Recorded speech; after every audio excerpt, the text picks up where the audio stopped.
ஈஸியான குழம்பு ரெசிபி எப்படி செய்கிறதுன்னு பார்க்கலாமா? பாசிப்பயிறு 2, 3 டைம் நல்லா வாஷ் பண்ணி அதை குக்கரில் வச்சு ஒரு 5 விசில் விட்டு எடுத்துடலாம்.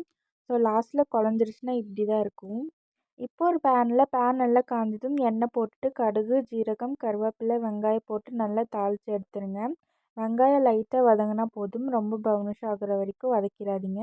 அது கூடவே தக்காளி இருக்குது, அதுவும் ஆட் பண்ணிவிட்டு நல்லா வதக்கி விடுங்க. தக்காளி சீக்கிரமாக வதங்கிறதுக்கு கொஞ்சமாக உப்பு ஆட் பண்ணிக்கோங்க. அப்புறம் கரண்டியில் வச்சு தக்காளி தட்டி தட்டி விடுங்க, டக்குன்னு வெந்துடும்.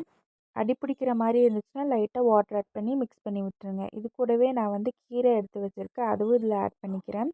மிக்ஸ் பண்ணிவிட்டு அதுக்கப்புறம் நம்ம குக்கரில் வச்சுருந்த பருப்பு இதில் ஆட் பண்ணிவிட்டு தேவையான அளவு வாட்டர் விட்டுக்கோங்க. மஞ்சத்தூள், சாம்பார் தூள், சில்லித்தூள், தேவையான அளவு உப்பு போட்டு நல்லா மிக்ஸ் பண்ணி விடுங்க. நல்லா கொதித்து வந்ததும் கேஸ் ஆஃப் பண்ணிவிட்டு சர்வ் பண்ணுங்கள். இதே மாதிரி நிறைய வீடியோஸ் பார்க்க மறக்காமல் நம்ம சேனலை சப்ஸ்கிரைப் பண்ணிக்கோங்க.